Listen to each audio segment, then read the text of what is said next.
manifested? Well, we don't want you to become complacent about it, but when you understand that if this time-space reality has caused you to focus a desire into being, it can be what you want to call a see it, hear it, smell it, taste it, touch it reality. In other words, it doesn't just have to be a dream that you feel good about. It can be a reality that you sleep with or park in your garage. In other words, we want desires to be born, but we want you to be all right with the desire that hasn't manifested fully, because we want you to be satisfied with the early manifestations of your desires. And what are the earliest signs of manifestations? More ideas coming, more ideas coming. The contrast, of course, is the earliest of all. The contrast is what gives birth to it. But once you've given birth to it, you've got to begin to line up with it. Otherwise you can't realize it, you won't recognize it, you can't sniff it out, you can't be on the trail of it, you can't want it and doubt it and be moving toward it. When you want it and doubt it, you're moving away from it. When you want it and feel nervous about it, you're not allowing yourself to be in the receptive mode of realizing it. And the reason that that word realize is such a good word is because your path is being revealed to you all the time. In other words, the source within you knows what you've asked for and knows where you stand in relationship to what you've asked for, and is giving you continual guidance about how to close that gap between the wanting it and the full realization of it. You have come into these physical bodies because you expected full realization of ideas. That's why it is a time and space reality. That's why you have these physical senses to translate the realism into its fullest form. So when a vibration is translated by you, the first thing that happens is you'll have a thought about it, and in the moment that the thought comes, you'll have an emotional manifestation, which is the indicator of how on pitch you are vibrationally with your desire. So when you got here, your physical senses were working so well, you didn't even realize that you were an expert vibrational translator. You just thought that you were seeing and hearing and smelling and tasting and touching. You didn't realize that you were translating vibration into a reality. You are a vibrational being who has the ability to control your vibrational output through focus, and that when you control your vibrational output, you also control what comes into you in terms of a realized life. Because the law of attraction, the most powerful law in the universe, really the one we talk about mostly, says that whatever you are vibrationally emitting is what is coming back to you. Because in your emanation, you set a vibration that equals your receiving. Now, we have not said that to you before.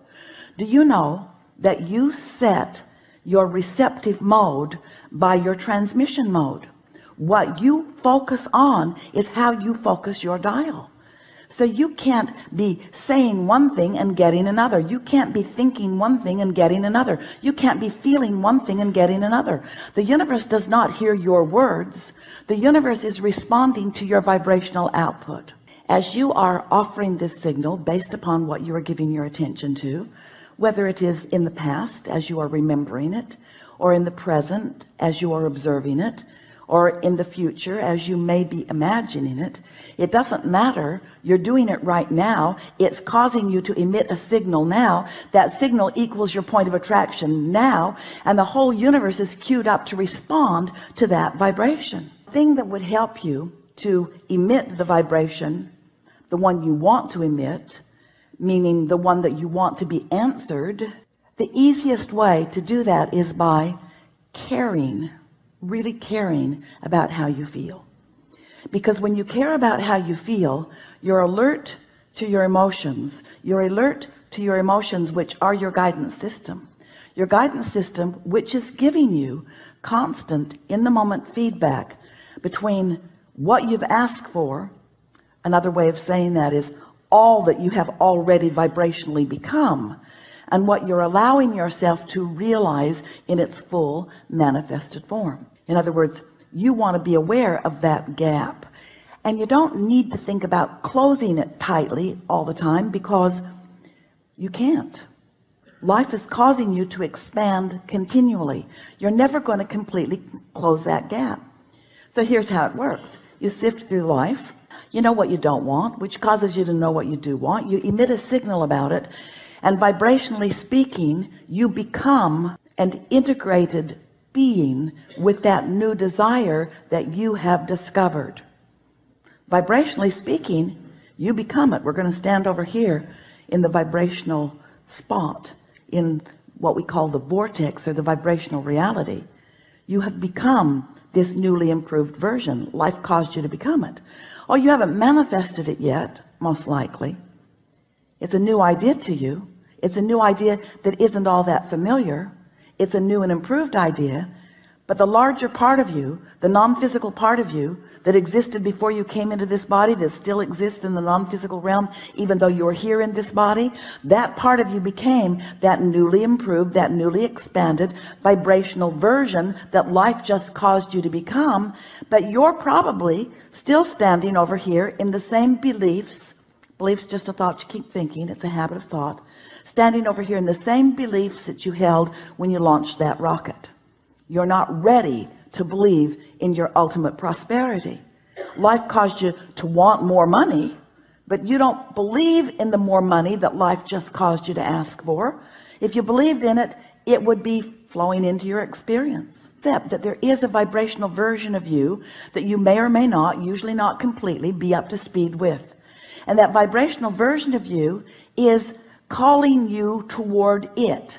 It's calling because law of attraction is focused upon that new and improved version of you, and law of attraction is summoning all cooperative components to it.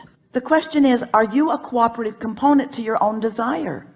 And the answer to that in many cases is no, not yet. I do not believe this thing I want. I'm giving lip service to it. Life keeps showing me that I want it, but I am, we're speaking from your perspective, often so wrapped up in the observation of what is, because after all, I can see what is, I can hear what is, I can smell it and taste it and touch it. What is so vivid. What is so vivid. Most of my vibration is about what is, and we want to say to you, that's a bit of a problem. Because if what is so vivid, you give your attention only to what is can't change much. It's slow going.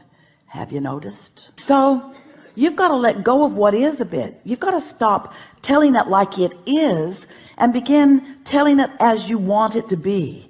You've got to lighten up. You've got to stop defending what is as if there is someone standing there saying, why is that? How'd you get there? What are you doing there? What are you doing? What are you doing? Why did you do that? Why aren't you further down the road? You've heard those questions, and you've developed a pattern of answering them that comes out in your personality, like defending yourself, or like justifying yourself, or like rationalizing. And we want you to cut that out, because every minute you spend in defense is a moment in resistance, not in allowing. It's in resistance, not in receiving. It's in resistance to the path that is calling you, and that's why you feel negative emotion. So some things you want to know. First, if the path were not calling you, you would never feel resistance. Next, if you hadn't asked for stuff, the path wouldn't be calling you. So if you weren't mixing it up and expanding, then there wouldn't be an improved version of you calling you forward. But since